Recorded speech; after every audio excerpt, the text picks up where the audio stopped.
L'importance d'une bonne connexion Internet. L'importance de s'abonner avec Bell, tout le monde.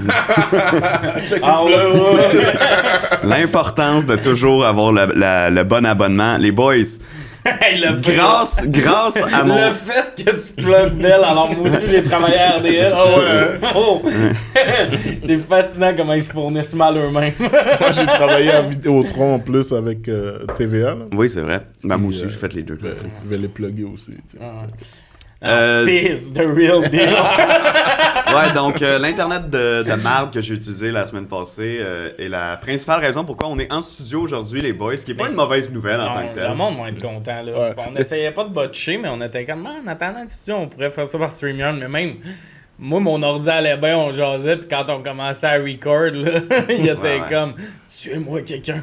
Puis je tiens à dire aussi, le booking du studio s'est fait tout de suite après, après l'épisode. On était supposé en tourner un deuxième, puis à la place, on a booké le studio. Oh ouais, là, t'es comme les petits délais, puis aussi, tu sais, on aime ça niaiser, là. Ouais. Lancer une joke sur un délai, c'est pas le fun. Non, il rit-tu ou il me juge? Non, puis, à un moment donné, j'ai réécouté l'épisode parce que pour découper un extrait.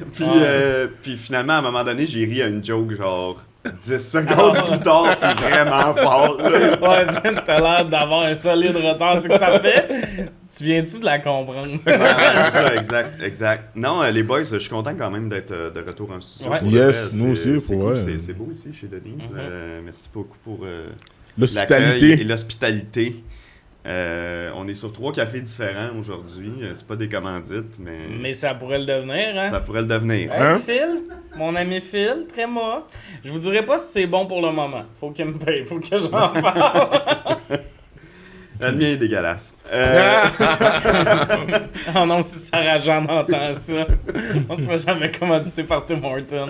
Sarah Jeanne, je suis sûr qu'elle consomme nos previews de saison NFL à toutes les semaines. Les boys, c'est une grosse journée pour nous. On tourne tout ce qui est le reste de la pré-saison, dans le fond, aujourd'hui. Yes. Fait que si dans les 2 prochains épisodes, vous dites, il parle d'un gars, puis ce gars-là s'est arraché 3 ligaments dans le genou, c'est parce qu'on tourne à l'avance. Hey, c'était il y a à des lui à carrières pas se le occupées. déchirer, là. Il y a ça aussi. Hein? Mais oui, c'est beaucoup par ma faute. Parce que, compter tout là, parce que jusqu'à début de la saison, j'ai des occupations et une semaine de vacances. Fait Ouais, que, puis- fallait tout faire ça avant mon gala. Puis Tommy est the real deal. Tommy anime un gala. Un gala que j'ai demandé à être dessus. Puis, bon, écoute, ça s'est jamais passé, mais c'est correct. Donc, NFC... Non, mais c'est parce que toi, tu demandes d'être là. Moi, je demande que tu sois pas là. J'ai plus de... Mais t'es sur un gala quand même, est-ce qu'on Ouais. on publie ça dans 2 jours, le 12? Est-ce qu'il va être déjà passé? C'est quand ton gala? Mon gala, genre, on enregistre le 15. Ah ben, grouillez-vous ces étiquettes. il Ouais, reste sauf qu'il y a le 15. 14, il y a le mien. Fait que là, le monde monte déjà. Public de Québec. Public de déjà à Québec. Québec. Non, mais pour vrai, aller voir le gala de Jem, Véronique Claveau. Yes. Ben, allez voir nos 2 galas, man. Non, j'aime mieux qu'il y ait de la compétition entre nous. Mais non. Y a C'est le début de aucune- saison, il faut se y a- détester un peu, non? Aucune compétition, Tommy, voyons. T'as déjà gagné. Tes anciens rivaux de Super Bowl. Non, mais ça va être nice. Moi, c'est ma ville préférée là, pour faire du stand-up Québec? Québec. Ah Pour ouais. vrai, Mais je pense qu'il y a j'adore- beaucoup. Il me semble que j'ai j'adore entendu beaucoup de d'humoristes public, dire ça. de Québec. C'est que Québec, c'est Montréal sans les gros crises de noms qui passent. Ouais, T'sais, puis c'est plus qu'à propre Montréal, aussi. c'est tough de vendre du billet Ok. quand, mettons, Chris Rock passe, Bill Burr, Ouais. t'sais, les fans de stand-up. Oui, ils viennent voir du stand-up, mais comme si Ouais, on... Dave Chappelle, il va pas à Québec. Ah non, fait que là, on les a toutes pour nous autres. Ouais.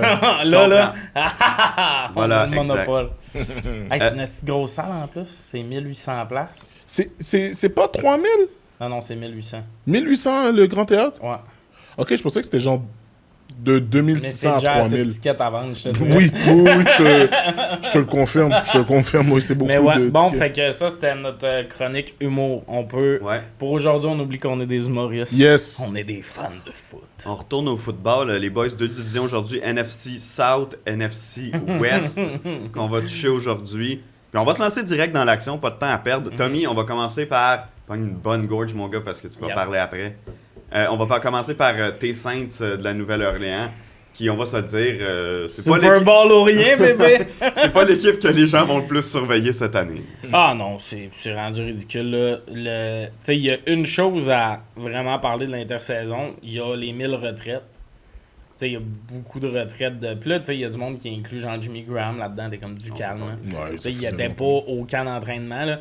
Mais tu sais, Mathieu qui prend sa retraite, Ramsey qui a pris sa retraite, qui nous a obligés au premier tour à prendre un tackle. Ouais. Quelques jours avant, en plus. Là. Ouais, mais au moins, il l'a fait avant. Ouais. Ça, déjà là. Mais reste que, tu sais, au choix de premier tour, on se disait, cool, on va avoir, tu sais, Fuaga puis Ramsey. Puis là, finalement, il prend sa retraite. Fait que notre premier tour sert à remplacer un gars qu'on pensait avoir. Un choix top 10. Au deuxième tour, tu te dis, enfin, c'est le moment de garnir ou boucher un trou. Pire décision du draft. Ça va être historique, cette décision-là. Là. Le QB de 26 ans, Tyler Shaw, des Cards, qui est pas super bon. Ouais. Il était pas incroyable en université. Il y en a qui pensaient qu'il allait se faire drafter, mais comme 4-5e ronde, facile. Là. Surtout que après les premiers QB, les QB ont tendance à glisser dans les dernières années.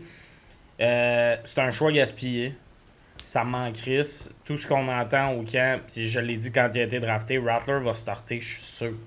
Rattler, il Sur les premiers depth charts, c'est Rattler qui est mis comme partant. Oui, puis Rattler, il y a une espèce de côté... tu sais, il y a un plafond. Shaw, il n'y a pas ça, là. Il va pas à 26 ans tout d'un coup se découvrir un nouveau plafond. Rattler, il faut qu'il l'atteigne. C'est déjà un gars qui a été classé premier dans une mock draft pour le... Tu sais, dans le sens, on est allé chercher un gars... C'est un vrai projet, là. Ouais. Puis il a montré des belles choses quand il était sur le terrain quand même. Fait que je comprends pas pourquoi on a fait ce move-là. Surtout que, check, on enlève, mettons, là, t'as juste Rattler. Si cette année, on est bon, ça va venir de Rattler. Ça va être fait des miracles. Fait que dans ce cas-là, tu draftes pas si haut puis t'as pas besoin d'un QB. Puis dans le cas où on draft top 5, ce qui a des bonnes chances d'arriver, c'est un QB qu'on va prendre. Hein. Tu sais, tu comprends? Fait que cette année, pourquoi en deuxième ronde tu prends un QB? Quand l'année qui s'en vient, c'est gorgé de QB. Moi, by the way, pour les fans de draft, j'ai déjà un gros coup de cœur, évidemment, Arch Manning. Je pense qu'il va être une bise. Lanoris Steelers de South Carolina, je l'aime beaucoup. Moi, il est vraiment solide avec ses jambes. Puis moi, vous savez, j'ai un parti pris pour ce genre de QB-là parce qu'on arrive dans une NFL moderne où des pocket passers, ça t'enlève vraiment une grosse facette de jeu qui est surprendre la défense. Puis les QB sont noirs aussi. Ouais, ça j'adore. Puis Lanoris Sealer, il joue des fois avec les lunettes, il est malade. Je trouve que ça fait son côté swag. Ouais. C'est le... Comment il s'appelait? Rodrigo Blankenship. Mais moi, je suis tombé... C'est drôle que tu parles de lui parce que dernièrement, tu sais, je regardais la série Netflix sur le SEC. Puis je suis tombé comme un peu en amour avec lui. Comme je l'ai découvert comme pendant ce truc-là. Fait que je comprends qu'est-ce que tu... Moi, je l'aime bien depuis l'année passée. Puis là, je suis comme... Fait que peu importe, tu sais, mon point, c'est que... Puis sinon, t'as le QB de LSU puis de Penn State, ça serait pas mes choix, mais qui vont être là aussi. Fait que si on a une saison de merde, c'est sûr qu'on ramasse un QB. Fait qu'on a brûlé un choix top 40. Moi, ce que je trouvais weird dans cette sélection-là, c'est surtout en lien avec ce qui est arrivé en première ronde. T'avais pas le choix de prendre Calvin Banks, qui est pas un mauvais choix, là, je pense, mais qui est quand même un peu un choix en urgence, étant donné les circonstances. Mais dans ce cas-là, il me semble que ton deuxième choix, t'aurais voulu justement venir boucher un gros trou, venir faire quelque chose autre que d'aller avec un QB dont le potentiel est assez douteux, là. Ben, surtout qu'il n'était pas ranké en deuxième ronde. Ben non, c'est ça. Surtout que tu viens de te créer un trou. T'as des gars comme Shudder Sender qui étaient rankés deuxième ronde qui sont sortis en cinquième ronde. Qui a même des fois certains rankés en première ronde. Hey, la vérité, là, c'est que ce gars-là, on aurait sûrement pu le signer en agent libre.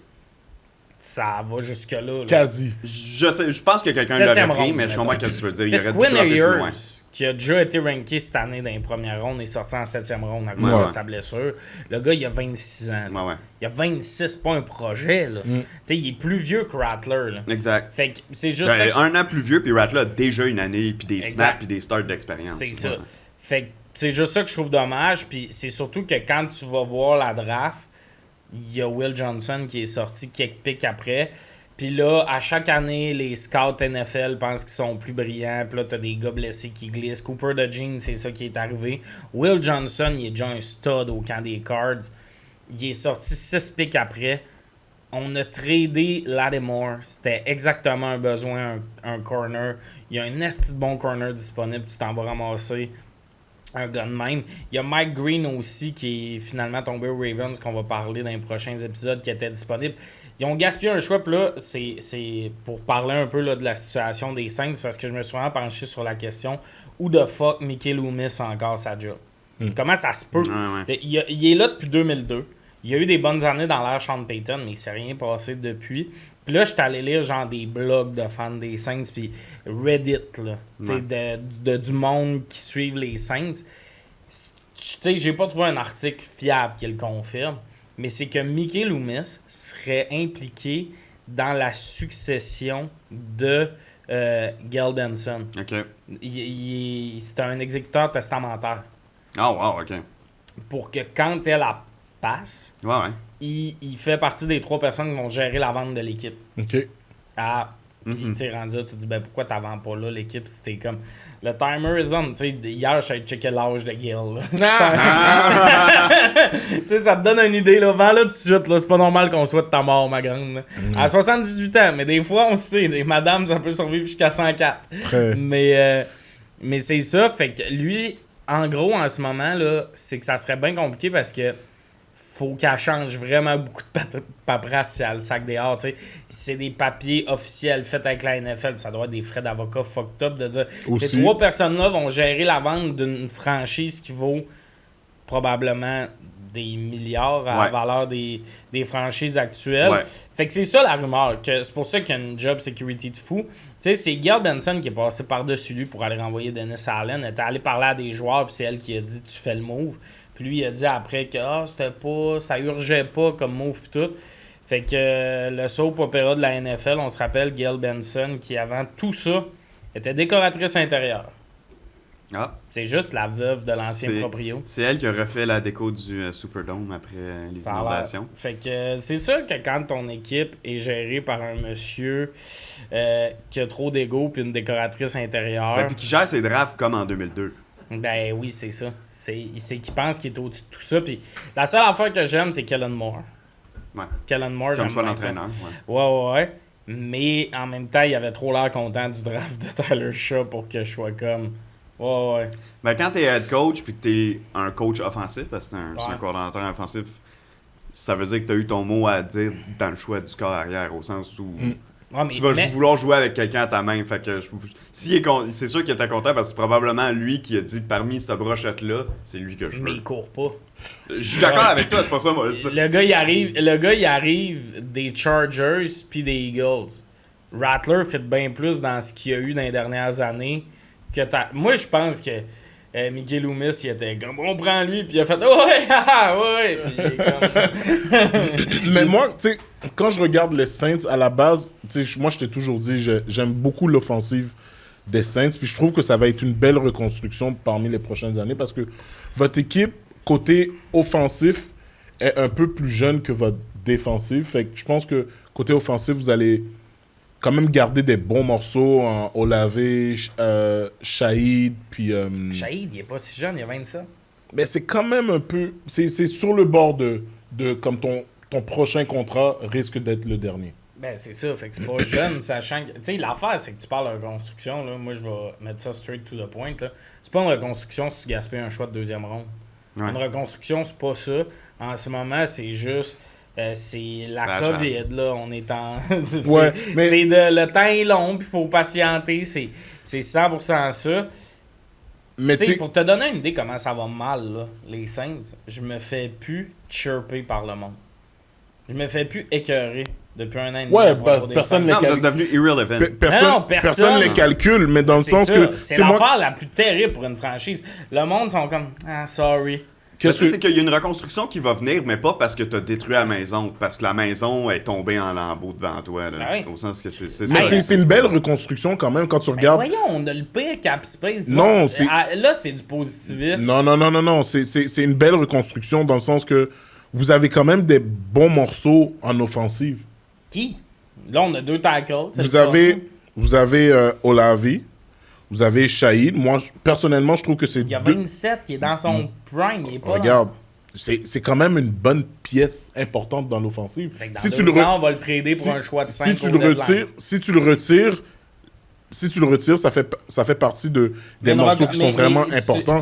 Mais attends, je veux juste finir mon point. C'est que, tu sais, t'as ces deux-là. Après ça, t'as Rattler que son plafond, tu sais, on sait qu'il va pas être une superstar, mais il va quand même réussir à te voler au moins 3-4 games maximum. Non, mais une belle reconstruction, tu gaspilles pas un choix de 2 pour aller faire un doublon. Rattler, moi, je pense qu'il peut être une superstar. On s'entend. Superstar, non? Le pourcentage de chance, c'est à 10%. Ouais. Mais il y a ça en lui. Mais est-ce qu'il va atteindre ce potentiel-là? Il y a plus de chances de flopper qu'avec ça. Ce que je veux dire, c'est que c'est un gars qui est plein de talent et tout ça. Par contre, dans le terme reconstruction, le problème, c'est qu'une reconstruction, tu ne regardes pas l'année actuelle. Tu regardes dans 3 ans. Dans 3 ans, oui. Dans 3 ans, on n'a plus Jordan, on n'a plus de Mario Davis, on n'a plus Justin Reed, on n'a plus... Puis, tous ces morceaux-là en défense vont être partis. C'est là que vous rebuildez. Puis notre attaque va être pleine de trous parce que Shahid sera plus là.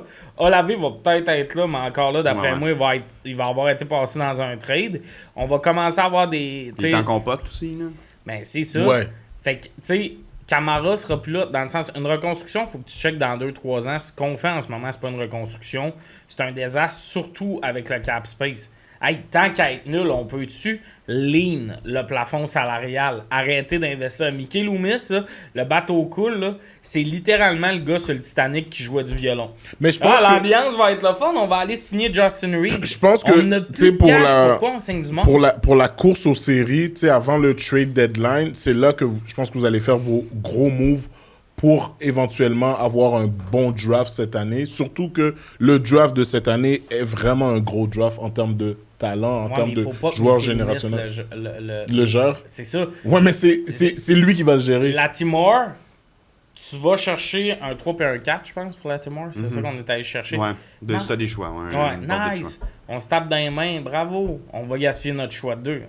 Rien à foutre du choix de Latimore. Ouais. Fait que c'est juste ça. C'est pas une reconstruction de GM. C'est... Une manière, je vais te dire, je suis hype, là. Quand je vais voir des petites affaires, en ce moment, là, c'est un chat mort qu'on pose. Puis tant que Mickey Loomis va être là, ça va être ça. On a fait vraiment longtemps sur une équipe de dèche. On va enchaîner sur une prochaine équipe. T'avais besoin de ventiler. Ouais, t'avais besoin de ventiler, c'est correct. On va enchaîner avec les Falcons d'Atlanta. C'est le début, le vrai début, je veux dire, de l'ère Michael Penix, parce qu'il avait starté la fin de saison. On se rappelle le nom de l'épisode à Noël l'année prochaine, l'année passée. C'était quoi? T'as fait ça on your own. Ouais. C'est Noël et le titre de l'épisode, c'était sortir le Penix dans le party de Noël. On a laissé ça. Bon. Les gens on l'a laissé slider. Non, nous autres, on est là, c'est le réveillon. Renaud, il a décidé qu'il prenait des initiatives. C'est vrai que c'était bon. C'est le seul avec une banderole verte. Fait que vous pouvez le retrouver Noël, facilement. Exact. Vert pour Noël. Les Falcons d'Atlanta, donc début de l'ère Michael Penix complète, va starter cette année. Kirk Cousins qui est toujours là comme backup, techniquement là-bas. L'an passé, depuis genre 10 ans, le problème des Falcons en défense, incapable de mettre de la pression sur les QB adverses. Ils ont repêché Jalen Walker, ils ont repêché James Spears. Ils ont bougé pour repêcher James Spears en première ronde, donc ils sont allés chercher 2 gars avec beaucoup de potentiel sur le edge rush durant la saison morte. Ils ont signé Leonard Floyd aussi, qui est un gars qui a été productif à peu près partout dans sa carrière.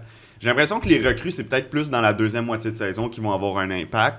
Le fait d'amener Floyd pour tout de suite, dès le début, avoir quelque chose, mettre de l'eau au moulin, moi j'ai l'impression que cette équipe-là peut faire du ravage cette année. Je te parle pas de Super Bowl, mais quand même, je pense que si on apprenait la version de fin de saison des Falcons de l'an dernier, puis qu'on les avait eu pour toute la saison, qu'on n'avait pas eu les, disons, 3-4 derniers matchs de Kirk Cousins où c'était vraiment tough, peut-être, voire probablement, ils auraient participé aux éliminatoires. Fait que cette année, je pense vraiment pas que c'est impossible pour eux. Si leurs recrues mettre de l'eau au moulin, surtout en deuxième moitié de saison, je pense qu'ils vont être là.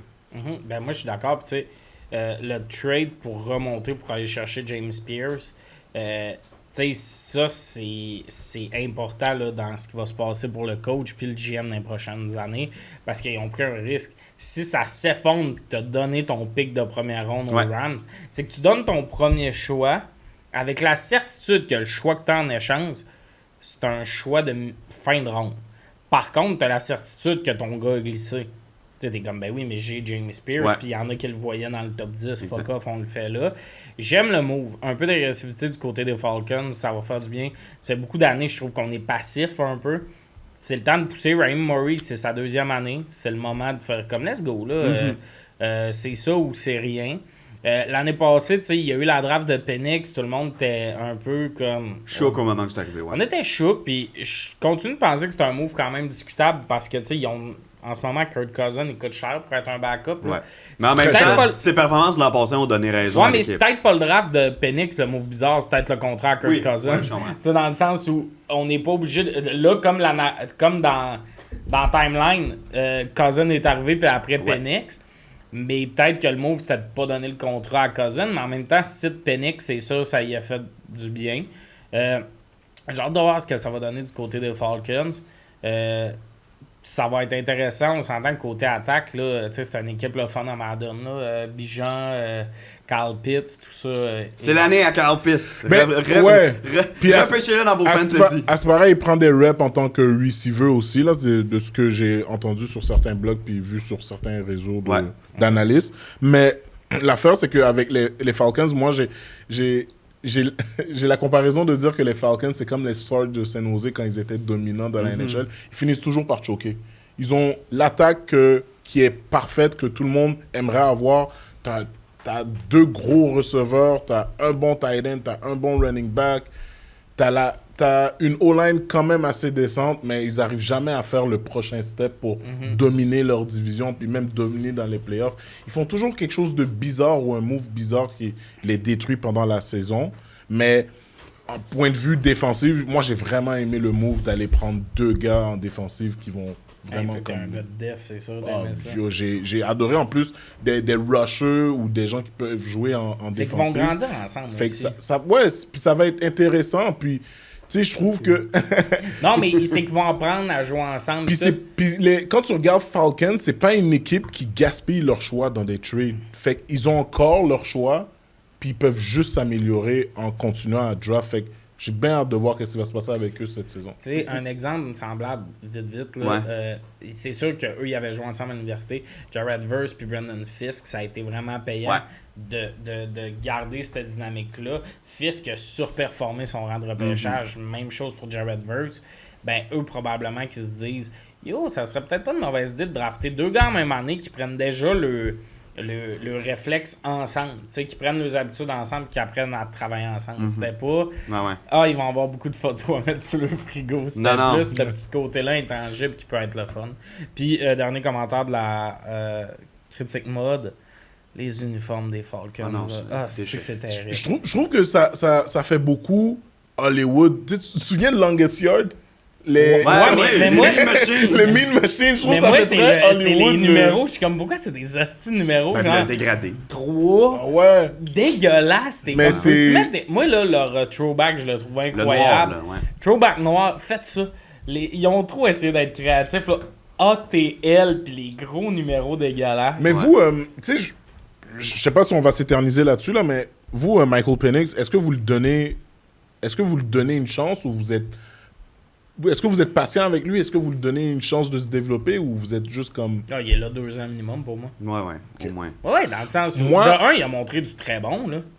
Tu sais, il a perdu les dernières games qu'il a jouées, mais c'était des high score games. Là, c'est la défense qui a chié. Ouais. Toi, c'est quoi, je trouve que tout va dépendre du concept offensif qu'on fait autour de lui. Parce que, tu sais, c'est pas un gars qui est super bon dans les play action, puis c'est pas un gars qui est très mobile. Fait que il est quand même un peu mobile. Il peut se déplacer, mais c'est pas un scrambler. C'est pas un scrambler comme... Tu sais, il a le même physique que Gino, mais tu sais, je dirais plus que Gino est plus mobile que lui. Tu sais, puis ça... J'ai hâte de voir à quel point que avec un lefty, les receveurs vont comme un peu se développer grâce à lui, puis j'ai hâte de voir quelle différence il va faire dans la game, mais je sais pas, je pense... Il y a quelque chose qui m'inspire pas confiance en Michael Penix. Tu dis ça parce qu'il est noir, Jim? Absolument. Absolument. Parce que... c'est quoi qu'il porte? C'est un durag que ça s'appelle? Ça, je trouve ça fresh. C'est sa petite capine. Là. Ouais, j'avais ça quand je jouais. Hein? Ben oui. Mais c'est inacceptable, Renaud, t'es blanc. J'en avais un quand même. Non.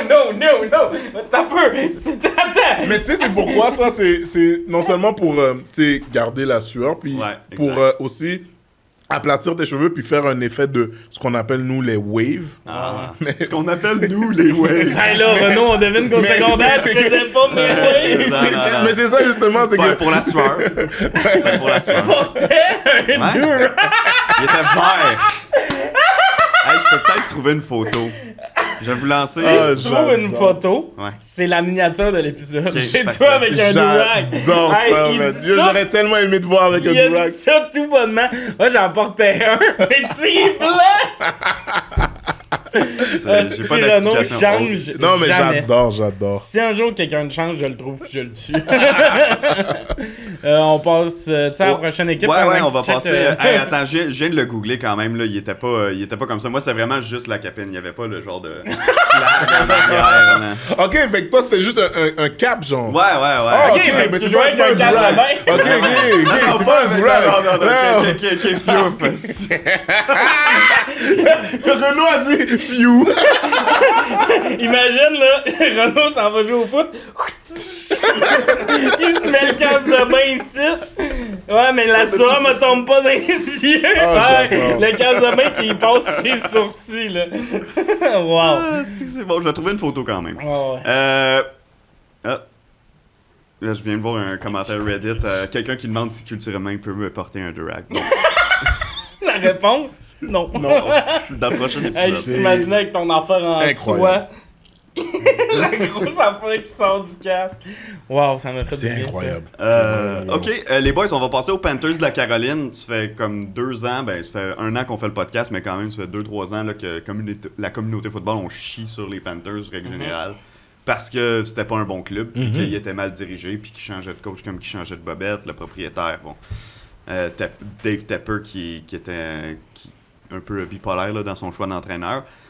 Au repêchage, ils ont mis la main sur Titoria McMillan. Yes. Je l'ai bien prononcé, that's it. Règle générale, cette équipe-là, pour moi, elle est améliorée. Je pense pas qu'on va parler nécessairement d'éliminatoire cette année, mais je pense qu'on peut parler d'une fiche de 500 Ouais. sans trop de gêne pour les Panthers. 100%. Dave Canales, au début, on le savait qu'est-ce qu'il avait réussi à faire avec les Bucks, avec Baker Mayfield. Là, on l'a vu avec Bryce Young, ça avait mal commencé. Puis finalement, Bryce Young, dans la deuxième moitié de saison, quand il est revenu sur le terrain, quand il a battu les rumeurs d'échange aux Dolphins que j'avais créées, il a réussi à quand même donner du bon football. On le voyait souriant sur le terrain. Ça faisait du bien de voir cette équipe-là être capable de bouger le ballon. Qu'est-ce que vous voyez pour les Panthers cette année? Moi, je Ouais, vois bon, je vois qu'une courbe je vois qu'une pente de progression. Là, c'est hallucinant à quel point ils se sont améliorés par rapport à l'année prochaine, par rapport à l'an dernier, je veux dire. Puis, c'est une équipe que beaucoup de personnes vont sous-estimer, mais certains defensive coordinators vont vraiment regarder les weapons qu'ils ont. Tu sais, t'as Leggett, t'as Thielen, t'as Jimmy Attends. Thielen, t'as Horn Jr. qu'on va même pas utiliser comme vraiment de manière intense, mais qu'on va garder genre dans les derniers pour comme... Puis t'as le receiver de Arizona State, McMillan, je pense. Ouais, Titoria McMillan, ouais. Qui va, selon moi, qui est dans un potentiel top 3 de gagner Rookie of the Year. Ouais. Puis je C'est vrai? pense qu'il est dans le potentiel top 3. Il joue à une position où tu as des bonnes chances. Ouais, de gagner. top 3, tu sais, puis je dis top 3, là. Je dis pas qu'il va gagner Rookie of the Year, mais ils se sont grandement améliorés. Puis défensif, ils faisaient quand même de la job, mais c'est qu'ils n'avaient pas une équipe. Ils n'avaient pas une équipe offensive pour les supporter. Fait que là, je pense que tout ça change. Bryce Young a gagné en confiance. Puis honnêtement, comme toi, comme tu dis, je pense qu'ils vont jouer une game en bas de 500 ou sinon 500. Ouais. Tu sais, je vois pas une équipe qui va avoir comme par exemple 12 victoires et Non. 6 défaites, mettons. Mais tu sais, je vois plus un 7, 10. Ça, ça dit- Ouais, c'est ça.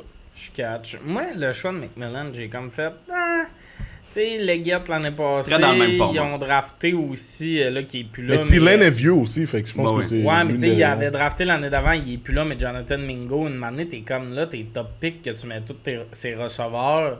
Surtout que, pour moi, sans dire qu'ils sont pareils, là, mais t'obtiens pas une grosse diversité entre Leggett et McMillan. Peut-être que McMillan est meilleur, ça c'est débattable. Leggett, il est pas mauvais, là. Non, puis Leggett est pas mauvais, mais pour moi, tu vas chercher des receveurs très techniciens et tout. T'as aucun de ces deux-là qui est un marchand de vitesse. En fait, il n'y a pas de receveur marchand de vitesse chez les Panthers. Non, c'est ça. Pour moi, là, McMillan, puis la comparaison est un peu boiteuse. Ouais, mais tu sais, Horn, en tout cas, je vais revenir là-dessus. McMillan, il me fait un peu penser à un Drake London. C'est un gars de catch contesté. Leggett aussi est un peu là-dedans. Horn, il est rapide, mais on s'entend, là, c'est un choix tardif, puis il est pas grand. Ça va prendre beaucoup pour qu'il fasse sa place dans la NFL, mais ça veut pas dire que ça va pas arriver, c'est juste... Je vais pas critiquer parce que... C'est le genre de receveur, excuse-moi de te couper, c'est le genre de receveur que tu utilises pour un scheme en particulier, Jimmy Horn Jr. Ouais. Fait que c'est pas un receveur que tu mets toujours sur ta ligne partant, c'est vraiment comme pour le faire rentrer, puis fais-moi un jet sweep, prends le ballon, puis va... C'est un gars de jet sweep, de screen, de deep threat. Mais t'as pas un everyday guy qui est rapide. Exact, puis on s'entend que dans la NFL, s'il y a bien quelque chose que tu peux ramasser en 3e ronde puis que ça marche, c'est des receveurs. Fait que j'aurais peut-être apprécié une technique où t'attends un peu là, cette année pour le receveur. Ceci dit, ça se peut que ça marche. Là. C'est juste ça qui me gossait un peu. Puis dans les prochaines années, mettons qu'on me demande la question pour les prochaines années, ça serait le temps qu'on adresse d'autres positions. Parce que moi, je pense que le problème des Panthers cette année, ça va être qu'ils vont se prendre des camions de yards. Ben, c'est sûr. Ça va être là... La défense, c'est vide.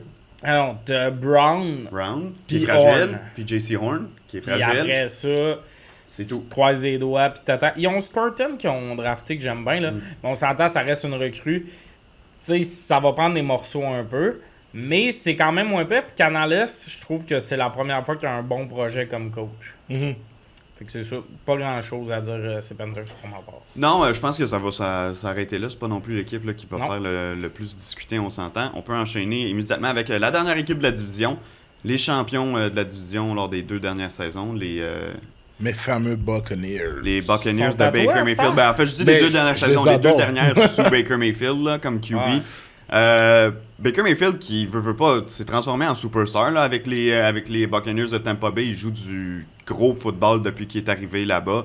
À un certain point, on pensait que sa carrière était terminée. Là. On se rappelle le fameux jeudi soir avec les Rams puis son passage avec les Panthers. C'était fresh, ça. Baker Mayfield numéro 17, le temps d'une game. Ouais, ça, c'était fresh. Mais pour moi, ça montre juste comment il y a des talents qui sont mismanaged dans cette ligue-là. C'est sûr, Mayfield, il y avait encore de quoi dans le réservoir. Puis ça a été prouvé clairement qu'il était good to go. J'adore ce qu'il fait avec les Bucks. Je trouve qu'il n'a pas assez de mérite pour ce qu'il fait. En général, je trouve que c'est un guerrier, Mayfield. T'sais, j'aime ça dire que c'est un gagnant, mais il a comme pas gagné. Je peux pas dire ça. Mais je trouve que il y a l'ADN quand même un peu d'un gagnant. Un gars de gros jeu, il court vers le... Tu sens qu'il est vraiment intense là-dedans. Aussi, c'est un gars, c'est niaiseux, mais comme tu es rendu un père de famille, tout ça, là, il a trouvé son organisation. Puis pour les Bucks, c'est game changer de trouver un QB dans les objets perdus. Là. Dans le sens, ça change tout parce que ça vient de renouveler leur cycle comme ça. Là, les agents libres ont le goût d'aller là-bas, tout va bien. On a ramassé Bucky Irving qui a bien produit comme running back. Il y a encore une fois, comme les Panthers, beaucoup de receveurs. Le choix de Egbuka m'a surpris. Par contre, j'aime le profil du gars. Oh my God! Il est bon. Fait que tu vois le pic, tu fais... Ah, je ne voyais pas ramasser un receveur parce qu'ils ont déjà McMillan, mais je pense pas que McMillan va devenir ce que Egbuka. Fait que j'aime le fait de se dire, hey, on n'a pas tant de trous dans l'alignement. Non. Il y a un gars un gars de même, ça tombe pas à chaque année. Exact. Ben, puis tu sais, avec les Buccaneers, moi ce que je me dis, c'est ton plus gros besoin avant le draft, il était dans le tertiaire. C'est clair pour les Bucs. L'an passé, ils étaient incapables d'arrêter quoi que ce soit par la passe. Mais là, t'arrives au draft. Tu te dis, est-ce que ma meilleure value est avec un DB ou avec Egbuka qui a un potentiel de superstar? Surtout considérant que dans 1 an, maximum 2, avec Mike Evans, avec Chris Godwin qui vieillissent, ça va devenir un besoin, inévitablement, les receveurs. Fait que si tu te dis, ben je suis pas sûr des DB qui restent, mais que lui, je l'adore comme receveur, comblons le besoin de receveur, on comblera le trou comme DB l'an prochain. Ceci étant dit, pour cette saison, c'est sûr que la défense contre la passe, ça va encore être un problème parce que là, il n'y a pas encore de gars de blessés. Puis je vous nomme les membres starters de la tertiaire en incluant le nickel. Jamel Dean, Antoine Winfield Jr., ok, fair. Tyke Smith, Zion McCollum puis Jacob Parrish. Je serais pas surpris que vous me disiez qu'il y a au moins 3 noms là-dedans que vous faisiez. Ah, je pensais pas qu'ils allaient se retrouver là. Ils sont Jacob quasiment là par Parrish. défaut. Parrish, Ben, par exemple, c'est une recrue qui peut donner. Oui, qui peut te donner. Mais Day One, c'est Non, un starter. c'est ça, Day là, One, tu sais. mais en fait, c'est mon seul problème avec les Bucks. Je trouve que le big picture fait du sens pour être bon année après année. Mais à chaque fois qu'on arrive à l'année même, je me dis, ils visent pas le Super Bowl cette année. C'est Ouais. juste ça mon problème avec les Bucks. T'as pas l'impression qu'ils font des moves pour viser, pour Non, c'est step ça. Puis leur on oublie game, un je peu qu'ils comprends. gagnent leur division un peu par défaut depuis 2 ans. Ouais, c'est ça. Puis Là, sur la peau des fesses Parce aussi. que pour moi, ils ont comme renouvelé le cycle. Mais en ce moment, pour moi, ça serait des années de reconstruction, habituellement, où ils se placent. Où tu Si c'était ramasses- planté avec Baker, ça aurait été C'est ça. ça. Mais là, t'as Tristan Wirth, tout ça. Là, t'as des gars en défense qui vieillissent, Ouais. Vita V, tout ça. Fait que c'est quand même cool parce que ça fait qu'ils collent les cycles. T'sais, il pourrait être sur une belle streak de on n'a pas manqué série depuis tant de temps. Bon, Mais, tu sais, parce que je suis d'accord avec le receveur avec Buka, je trouve que c'est le bon move. Puis aussi, tu sais, deux formations que j'aime beaucoup, les Ravens et Eagles, si t'attends le talent qui drop, tu peux pas tout le temps choisir la position dans ce cas-là. T'sais, tu peux avoir des vedettes fin de première ronde, mais t'auras pas la vedette à la position que tu veux. Là, t'es comme, c'est un receveur qui est tombé, on va le prendre. Fait que c'est ça qu'il faut que tu fasses. Si tu veux comme juste ramasser le talent, c'est ce qu'il faut que tu fasses. Ils l'ont fait, mais comme je te dis, c'est tout le temps le genre de situation où tu fais. Il vaut tellement long terme que pour l'année même, des fois, je suis comme, mais t'as pas adressé tes besoins. Fait que c'est tout le temps le petite affaire qui me gosse, ce petit astérix que je suis comme, mais pour cette année, t'as pas adressé tes besoins. C'est juste ça le problème. Mais le talent, ils ont fait le plein encore. Tu sais, pour les Bucks, moi, je le vois, c'est comme une rue remplie de nids de poules. Je pense qu'ils font juste patcher les nids de poules au lieu de juste refaire la rue complètement. Puis, à la longue, je pense que ça va finir par les agacer parce que les autres équipes rajeunissent, puis eux, ils font juste vieillir.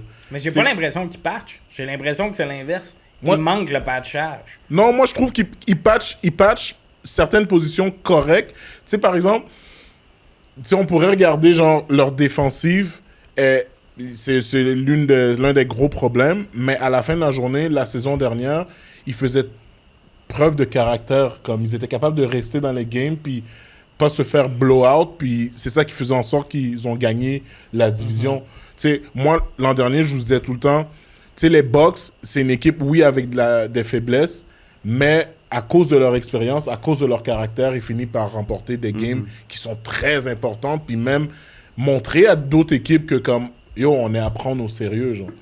Par contre, à un moment donné, quand tu drafts, il faut vraiment que tu analyses que, OK, à long terme, ça, c'est une lacune, puis il faut que je commence à travailler cette lacune-là. Puis cette lacune-là, on l'a tous vu, c'est la défensive. Ouais, mais ça, c'est déjà un trou. Mais moi, comme je te dis, je trouve pas que c'était une mauvaise idée de prendre un receveur, au sens que c'est inévitable que ça allait devenir un Ouais. problème avec Godwin puis Evans qui sont vieillissants. Ouais. Puis si on vante toujours les Eagles de drafter un an à l'avance, quand les Bucks le font, faut pas les blâmer non plus. Parce que eux, peut-être qu'ils ont juste. Parce que si tu repêches top 10, je comprends, va repêcher un DB, va repêcher le meilleur DB disponible.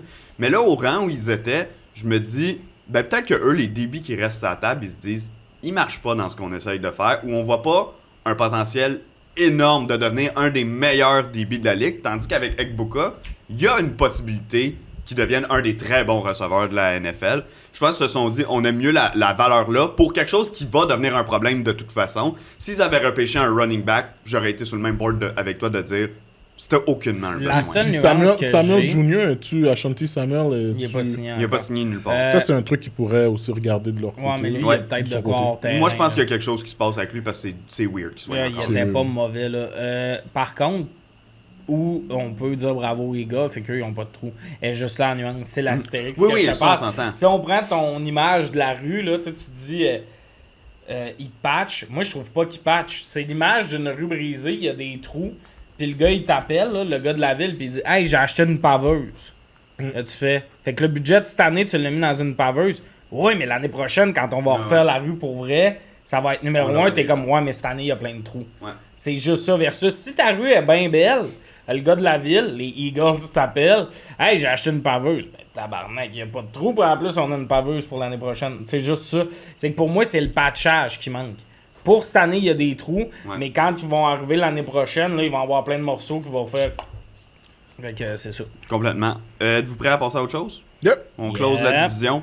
On s'en va du côté de la division Ouest, toujours dans la nationale. La dernière qui nous reste à faire dans l'association nationale. Commençons avec les Seahawks de Seattle. Ils ont mis sous contrat Sam Darnold, un contrat pas dangereux qui, oui, après ma barre, a l'air énorme, mais qui finalement, on réalise rapidement que si au bout d'un an, ils sont tannés puis ils libèrent, il n'y a aucune pénalité sur la masse. Donc, pour eux, c'est un an à la fois. Là, pour les Seahawks de Seattle, ils ont fait du changement dans leur groupe de receveurs aussi. DK Metcalf voulait partir, on l'a échangé aux Steelers. Tyler Lockett, vieillissant, on l'a laissé partir sur le marché de l'autonomie. On a mis sous contrat des vétérans. DeMarcus Lawrence à D-line qui arrive. Cooper Kupp qui arrive comme receveur aussi. J'ai l'impression qu'on est dans un genre de mode de transition chez les Seahawks de Seattle. Le contrat à Darnold, impossible de dire que je l'aime pas parce qu'il a connu une grosse saison l'an passé. Tu te dis, s'il répète, on l'a puis on le garde. Si ça fonctionne pas, on pourra passer à autre chose puis peut-être faire une vraie reconstruction. Cette équipe-là, c'est comme fait une genre de cure de rajeunissement, mais pas une reconstruction. Juste genre un peu de crème d'en face pour effacer les rides. Ouais, mais c'est un peu ça qu'ils font tout le temps. Darnold, faut le dire, là, un roux dans du verre fluo, ça c'est inacceptable. Non, mais tu sais, une manière, pense à l'uniforme que t'as avant de signer un gars. Il aura pas l'air menaçant. Il va peut-être bien jouer, là, mais lui qui sort en verre fluo, ça va être bon. Ça va être le contrat est incroyable. Ça, je comprends même pas. Tu sais, t'as des Kirk Cousins qui signent 4 ans garantis pis tout ça. C'est fou. Pis t'as Darnold qui est comme dans fleur de l'âge, qui a une grosse saison, qui signe en gros un contrat d'un an garanti, puis le reste c'est il faudrait vraiment que tu sois dominant. Jalen Milroe en arrière, que c'est un beau projet, si ça marche, tu peux te libérer de Sam Darnold. Même si Milroe, mettons, tu sais, imaginez Darnold se blesse pour les 4 dernières games. Il embarque Milroe joue bien. Tu l'as ce contrat d'Arnold, il s'en va pas aux agents libres, tu l'échanges. Ça aussi, c'est payant, là, dans le sens. Ça aussi, c'est le fun. J'ai aimé tout ce qu'ils ont fait pas mal. Torrey Horton, grosse sélection pour moi dans le draft. C'est un gars qui a glissé. Il est déjà aligné avec les partants. Ouais, puis tu sais, 6 pieds 2, des mains solides. Tu sais, rapide, tout ça. J'adore Torrey Horton. On verra ce que ça donne. Leur GM a signé une prolongation. Je comprends pourquoi. Parce que, tu sais, ils adressent bien les besoins. Ils ont drafté un gars de ligne. Moi, j'adore leur repêchage. Ça va être mon point, là, mais... T'aimes leur draft, c'est ça. Sauf qu'on dirait que c'est une équipe qui n'a pas encore d'identité. C'est tout le temps ça, mon problème avec les Seahawks. Puis c'est ça depuis 3-4 ans. Pour moi, les Seahawks, c'est une équipe de figurants, dans le sens... Pas figurants, genre... mais c'est pas les personnages principaux de la NFL. Ils sont pas mauvais. Ils ont des chances de gagner leur division. Mais t'es comme... on le sait que vous gagnerez pas le Super Bowl. Là. Je comprends que c'est ça. On le sait que vous êtes pas... Il manque un peu de saveur. Là. Ouais. Je veux revenir sur le repêchage. Grace Able comme premier choix, j'en avais parlé dans nos épisodes spécial repêchage. Je pense que c'était un gros besoin, surtout que cette équipe-là, depuis qu'ils ont changé d'entraîneur l'an dernier, ils veulent courir plus avec le ballon en attaque. Là, tout s'en va visiblement dans ce sens-là. Puis ça, c'était une sélection qui allait dans ce sens-là. C'était un des meilleurs joueurs pour le jeu au sol, justement, disponible au repêchage, un des meilleurs gardes. Puis tu sais, on n'est pas tous nécessairement fans de gardes repêchés en première ronde. Mais dans ce cas-ci, je pense que le fit était là. Puis surtout, quand je regarde le reste de leur repêchage, Nick Emanwari, moi, c'est un gars que j'avais en première ronde. Il est sorti en deuxième ronde. C'est un gros marteau. Il va nous rappeler les belles années là, de Legion of Boom là-bas. Elijah Arroyo, il a fait le rookie camp. Puis tout de suite, ils ont appelé Noah Fent. Puis il a dit, tu débarques d'ici. Ouais. Fait que lui, déjà, on le sait que l'équipe l'aime bien, a l'intention de l'utiliser. Puis c'était un gars qui était productif avec l'Université de Miami. Puis tu sais, Noah Fent, j'avais fait une vidéo dessus, mais c'était pas un bon bloqueur. C'est un gars qui était peureux d'aller dans les zones où ça risquait de brasser au moment où il allait avoir une réception. Donc c'était pas un joueur que j'appréciais nécessairement. Je te dis pas que Elijah Arroyo, c'est un grand bloqueur. Il y a quand même comme un minimum plus de grit que Noah Fent avait. Après la sélection de Milroe, bon, c'est un corps arrière. On en avait parlé à l'époque. Les chances qu'il devienne un starter régulier sont pas nécessairement hautes, mais rendu en troisième ronde, tu prends un flyer sur un qui pourrait être quelque chose. Puis après, t'en as parlé, Torrey Horton en cinquième ronde, il est déjà avec les partants. Peut-être un peu par défaut parce qu'ils n'ont pas beaucoup de profondeur, mais reste que à l'entraînement, on entend énormément tous les échos qui sortent de Seattle. C'est énormément de positifs sur ce gars-là.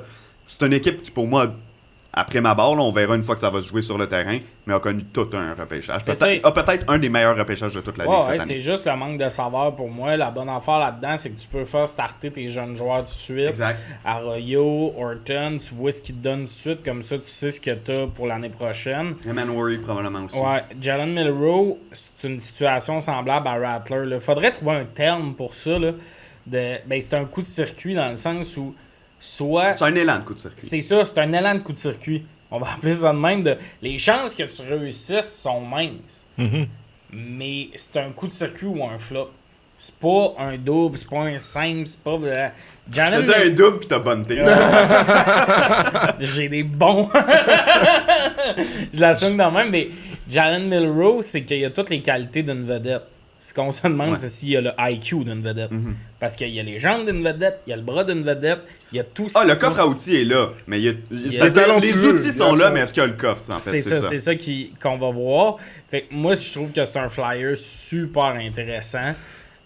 Surtout en troisième ronde. Surtout en troisième ronde. C'est le genre de gars que...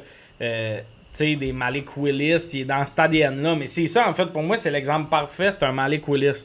Malik Willis, il avait des chances d'être un starter. Il l'a pas été. Par contre, Jalen Milroe va être starté du bon bord. On va pas le calisser starting quarterback l'année 1. Il va être en arrière de Darnold. Non, il va être en arrière, mais il va change. prendre de l'expérience. Mais tu sais, quand tu regardes les Seahawks, moi, la seule chose, c'est... Mon gros question mark, c'est dans la défense. Je comprends que c'est une équipe qui est en train de se rebâtir tranquillement puis essayer de faire une différence dans leur division. Mais je trouve que côté défense, ils n'ont pas le choix de faire jouer... Comme, admettons, tu peux pas me nommer 3 joueurs en défense qui font la différence dans cette équipe-là. Ben tu sais, qui font la différence, c'est que tu vas m'obstiner sur le fait qu'ils font la différence. Mais tu sais, Tyreek Woolen est super bon comme corner, mais super bon risqué. C'est qu'il brise les interceptions. Exact. C'est un gars qui jump. Witherspoon, je l'aime. Byron Murphy, je l'aime beaucoup. C'est qu'il jump. Ces corners-là là, que tu m'as montré, que tu me nommes. Là, le dernier, c'était pas un corner. C'est pas un corner, là, mais il jump beaucoup le route. Puis ça, dans cette division-là, tu peux pas te le permettre non plus. Puis aussi, le fait que c'est une équipe qui va courir beaucoup, je pense que quand une équipe court, surtout une équipe qui est en reconstruction ou qui est en train de se rebâtir tranquillement, c'est pour essayer de flouer aux gens que on essaye de cacher nos faiblesses en courant le ballon puis en manageant la game. Donc, en fond, si tu cours plus, la game finit plus vite. Ah, je suis d'accord. Tu retires la pression aussi sur Sam Darnold de faire une passe puis prendre une mauvaise décision. Fait que, je pense qu'ils ont bien fait de ce côté-là en ayant deux... Même, je pourrais même te rajouter, Charbonnet n'est pas si pire non plus. Fait qu'ils ont 3 bons running backs qui vont pouvoir rouler pendant toute la game. Manoury va te rajouter un peu de stabilité en défense. Ouais. Puis le chantier n'est pas fini. Non, 100%. Mais par contre, dernier point, là, c'est Seahawks. À quel point Wilson, à chaque fois qu'il ramasse un gars de ligne en première ronde, il doit puncher dans le mur. Tu sais, dans son temps, il n'y avait aucune ligne. Là, c'est quasiment rendu une joke de Charles Cross. Yeah! C'est bon! Yeah! On adore les gars de ligne. C'est hilarant, mais imaginez si on vit un Wilson 2.0. Tu sais, imagine, un moment donné, il faut qu'il rentre Milroe puis ça se met à marcher. Là, ça serait fou. Ouais. Mais Wilson avait, je pense, à son époque, il avait start dès le... Non, il était rentré. Russell Wilson, il a start day one. C'était day one? Ouais, il avait signé... c'est une blessure? Non, il avait signé Matt Flynn, un gros Christy de contrat, qui était backup à Green Bay. Ils sont arrivés au camp d'entraînement, puis ils ont fait comme... Non, le kid en 3e ronde, il est meilleur que Matt Flynn. Fait qu'ils ont benché Flynn dès le début, ils ont fait jouer Wilson. Puis Flynn, finalement, s'est fait échanger. Il n'a jamais été un starter steady. Eh bien, j'étais sûr que c'était une blessure. Je pensais qu'il était genre rentré week 7. Non. Non, il était day one.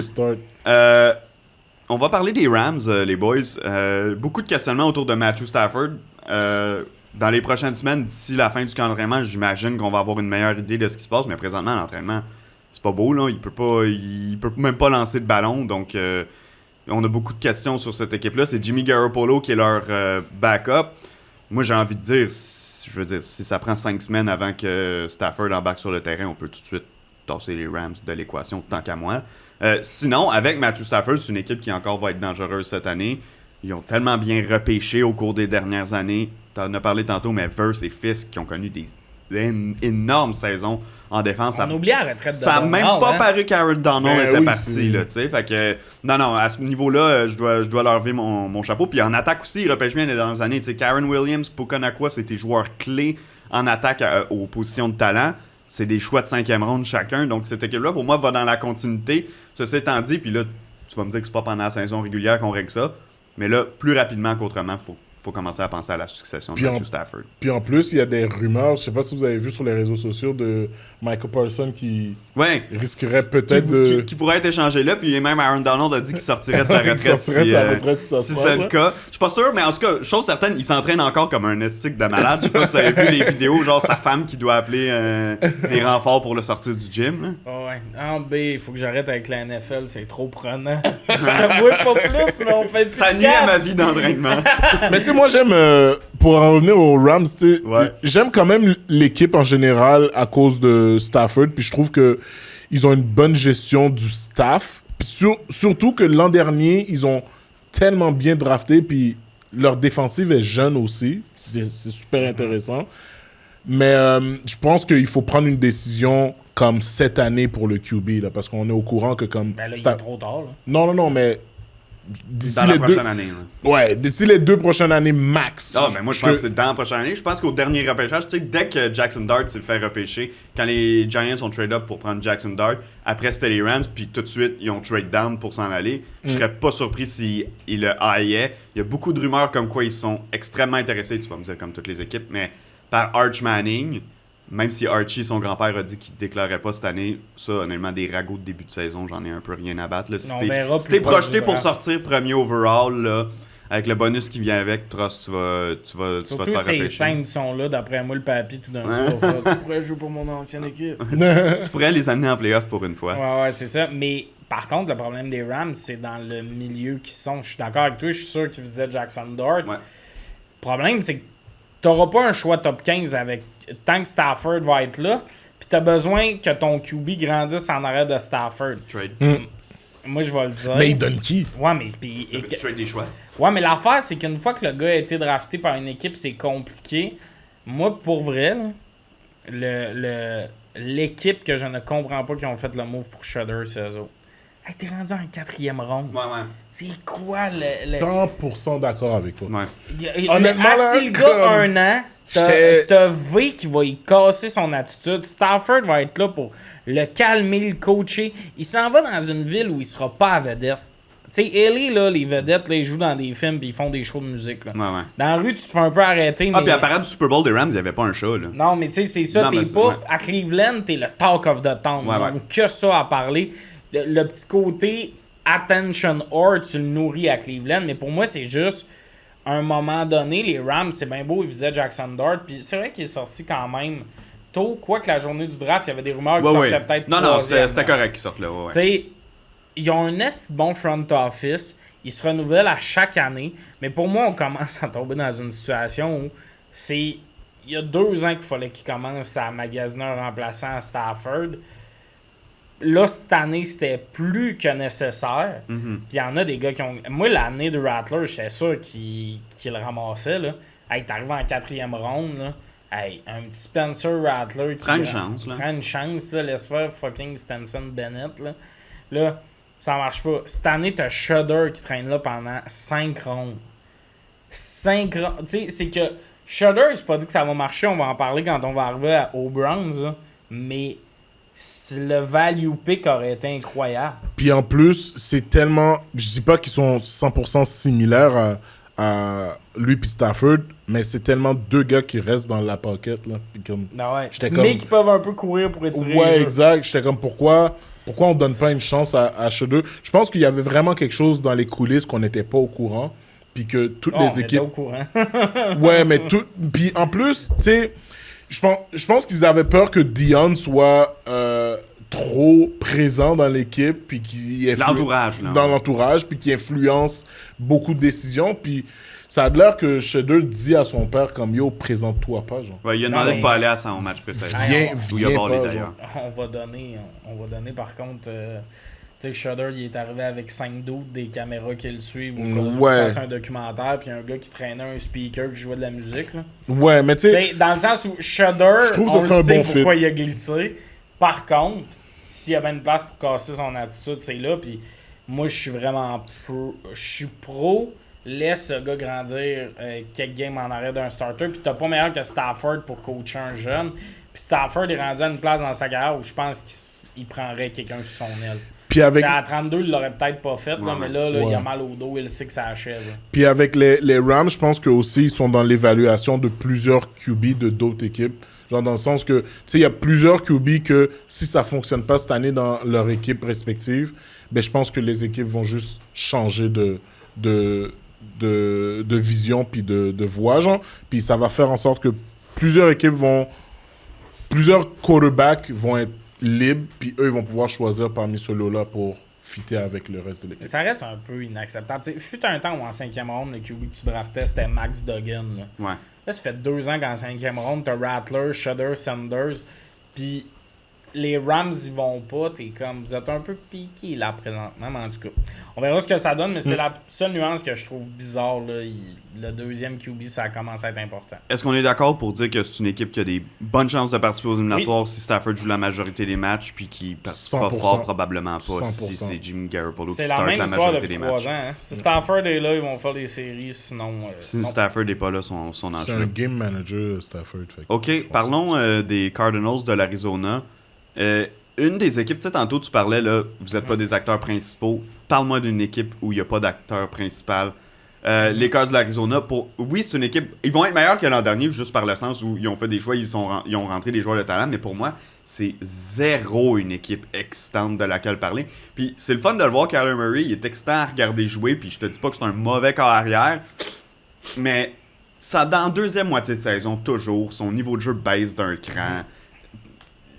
On dirait que c'est une des équipes que je m'engage personnellement à laquelle ne donner aucune attention cette année. Oh, t'es... Ben, c'est une équipe que j'ai l'impression que ils aspirent jamais au Super Bowl ou faire les playoffs. Puis je pense que c'est juste une équipe qui cherche à vendre des billets le plus que possible puis faire de l'argent. Je pense pas que le propriétaire, je pense pas que le general manager sont axés sur gagner un Super Bowl du tout.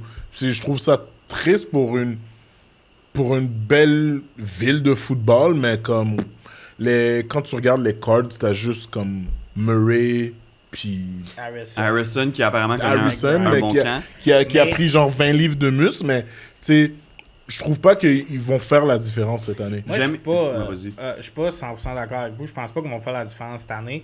Je pense que c'est l'année pour Jonathan Gannon de sa passe ou sa casse. Ouais. Tu sais, dans vos trackers du premier coach renvoyé, là, Gannon n'est pas exclu parce qu'on arrive à un stade où ils ont quand même des morceaux.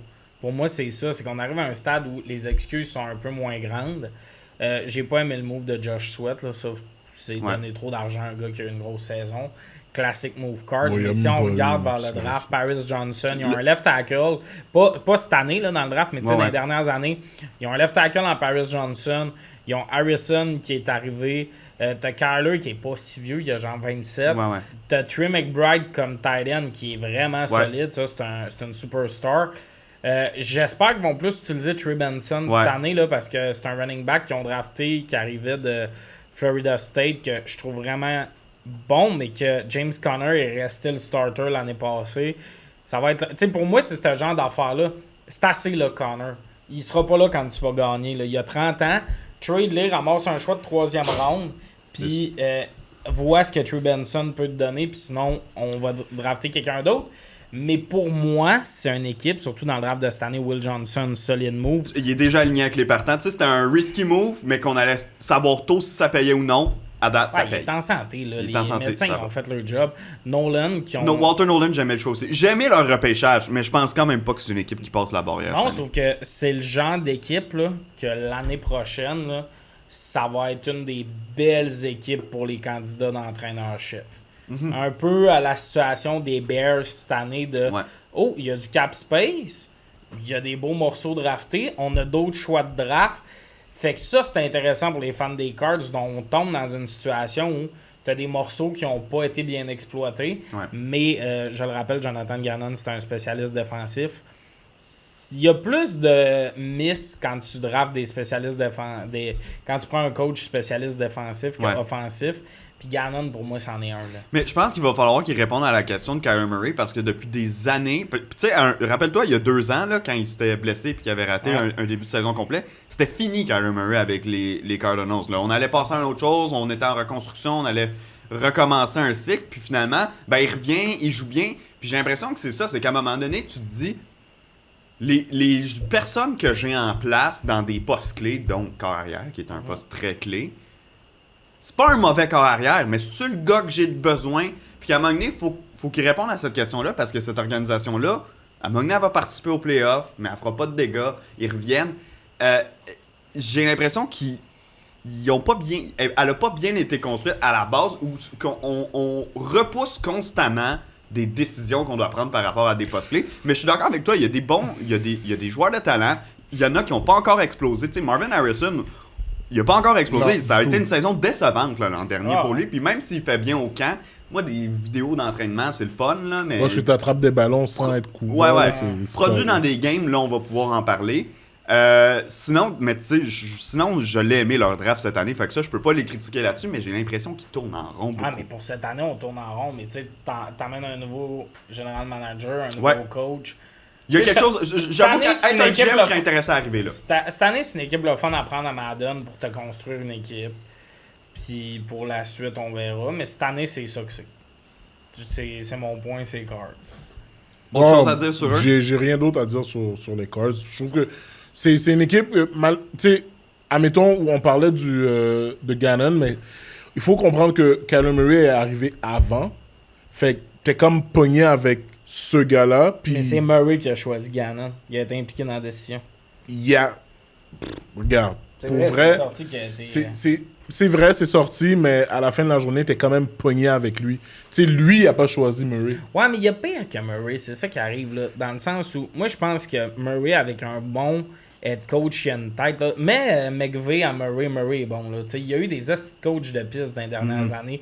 Cliff Kingsbury, c'était pas fort. Là, on tripe dessus parce que c'est le coordonnateur offensif de Jaden Daniels. Mais je pense que Jaden Daniels fait bien paraître du monde à Washington présentement. C'est un peu comme Burrow avec Cincinnati, là. Dans le sens où, vous êtes pas si bon que ça, vous avez un bon QB. Après ça, tu as Jonathan Gannon qui est là. Moi, Murray, je suis pas prêt à acheter à la serviette parce que c'est un athlète incroyable. Puis les flashs qu'il nous a montrés pendant quelques games, il y a peu de QB qui ont joué à ce niveau-là. Là. Ouais. Quand il y a une séquence de 6 games, là, on a déjà parlé... Le mot MVP a déjà été dit dans une phrase incluant Kyler Murray. Puis des QB qui ont ça en eux, il y en a pas beaucoup. 10 dans la ligue, peut-être, max. même moins. Max. Fait que je suis pas prêt à acheter la serviette dessus. Anyway, je pense pas que c'est le move qu'ils devraient faire parce que eux sont dans un espèce de côté de même. Le gars que tu vas drafter est moins bon que Kyler. Exact. Moi, je trouve ça juste triste aussi pour Buda Baker. C'est comme il est en train de gaspiller ses belles années. Mais lui, ça sera un beau trade à faire. Il y a 28 ans là, cette année. Il est en train de gaspiller ses belles années. Puis c'est tellement un gars qui mérite au moins d'aller genre dans un final NFC ou quelque chose du genre. Il va avoir un trade cette année. D'après moi, il va être tradé cette année. Il va avoir 3 ans dans un gros contender. Puis il va faire sa légende. Avant qu'on enchaîne avec les 49ers, juste revenir sur les Rams rapidement parce qu'on n'a même pas mentionné le fait que Davante Adams prend un peu la place à Cooper Kupp. Mais honnêtement, pour moi, ça change rien dans l'analyse qu'on a fait au sens de... Non. Pour moi, c'est un upgrade sur Cooper Kupp parce que tu vas chercher un style différent de ce qu'il y avait avec Nakua, ce qui était un petit peu un problème quand tu avais Kupp et Nakua sur le même depth chart. Ceci étant dit, ça revient au même. Oui, c'est un bon joueur. Oui, je pense qu'il va être productif. Si Stafford n'est pas là... c'est que moi, j'en ai pas parlé. Je pense que c'était comme clair. Tous les fans de foot savaient ce move-là. Ouais, puis on en a parlé au repêchage. C'est tellement 1 pour 1. Ouais. C'est juste pour ça qu'on n'a pas passé une demi-heure là-dessus. Mais oui, aujourd'hui, je préfère... je trouve Adams a moins ralenti que Kupp aussi. Oui. Puis dans le style, je trouve que ça complète mieux là, l'attaque des Rams. Donc je voulais juste le faire parce que sinon c'est clair qu'il y a du monde qui allait dire qu'on n'avait pas parlé. Là, tu te serais chicané. Je me serais encore pogné avec le monde. Voilà, exact. C'est comme d'habitude. Ça, c'est notre Reno. Il met son do-rag puis il écoute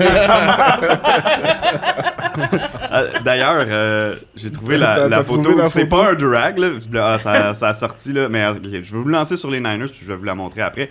49ers de San Francisco, ménage complet, particulièrement en défense.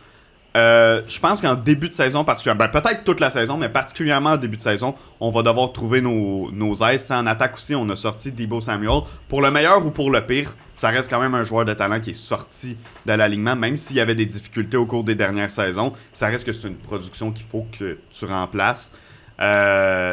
Puis j'ai pas été nécessairement impressionné par la saison de Brandon Ayuk l'an dernier. En fait, Ayuk, depuis qu'il a été repêché, il a eu une bonne saison. Il a caché le contrat. Puis la blessure. Puis depuis ce temps-là, c'est ça. Mais Ayuk, ce qui est le fun, c'est son attitude. Oui, exact. Un vrai Tu sais, leader. souvent, chez les Niners, c'était une année sur deux. On participe au Super Bowl où on rate les playoffs parce que tout le monde est blessé.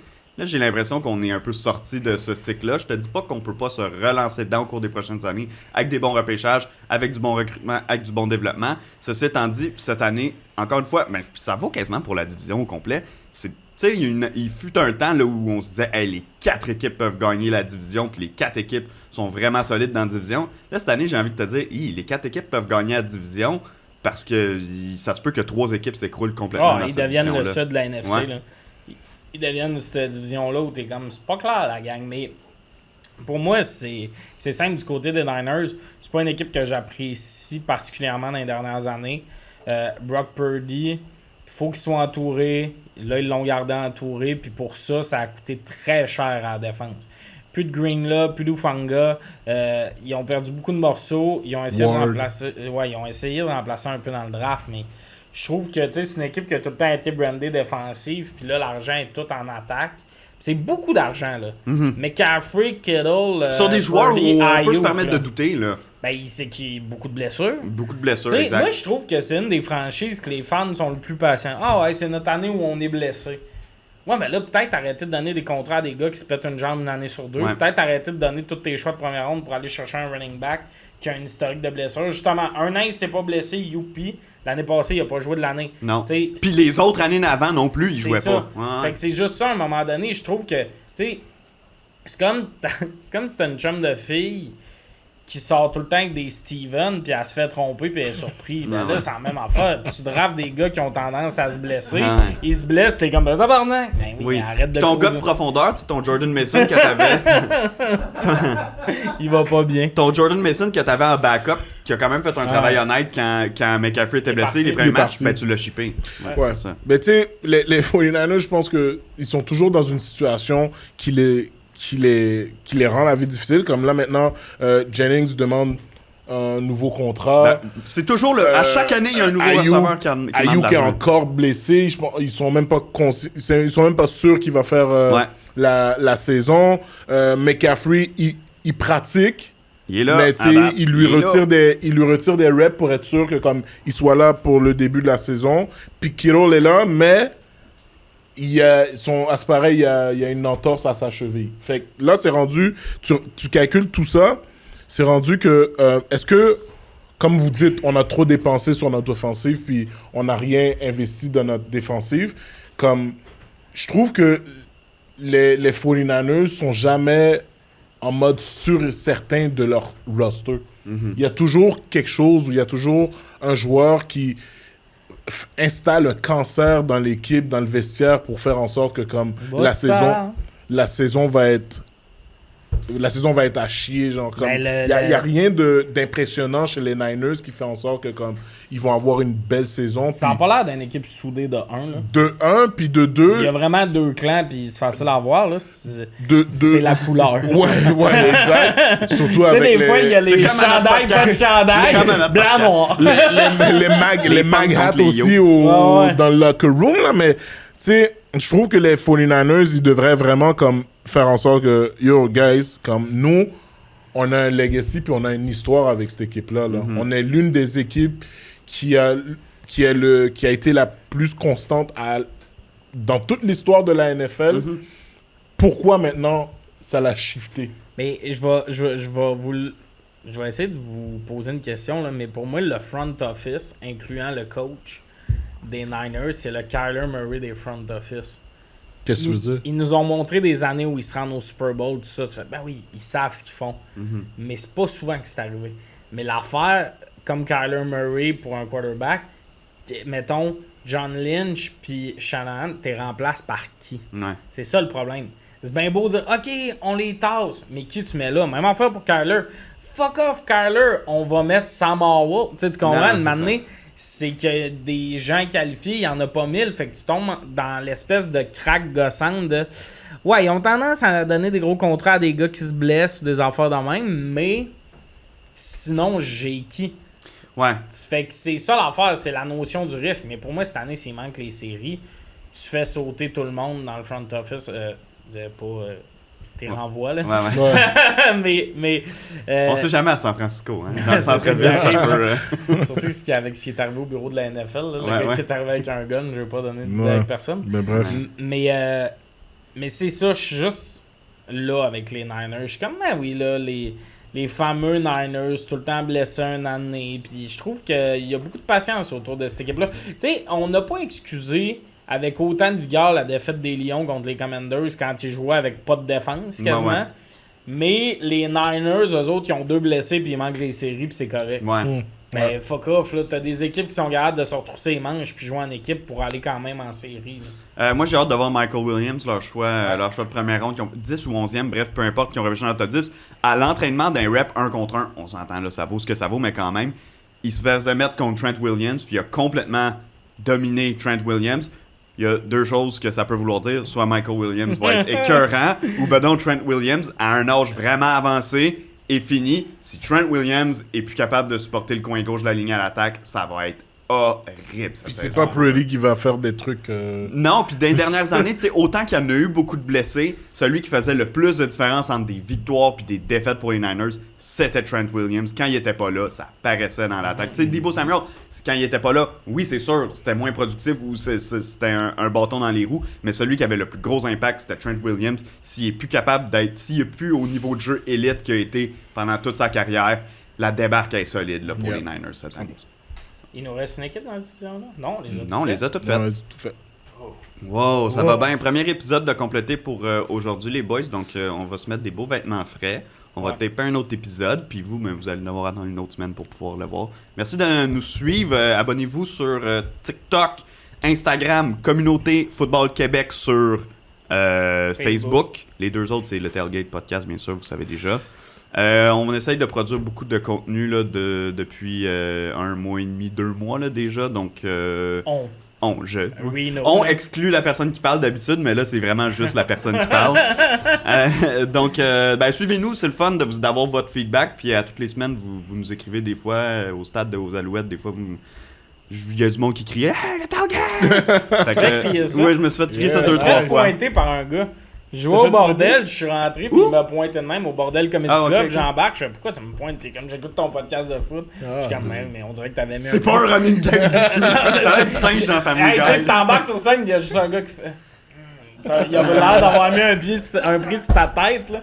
J'étais comme pointe plus jamais le monde de même.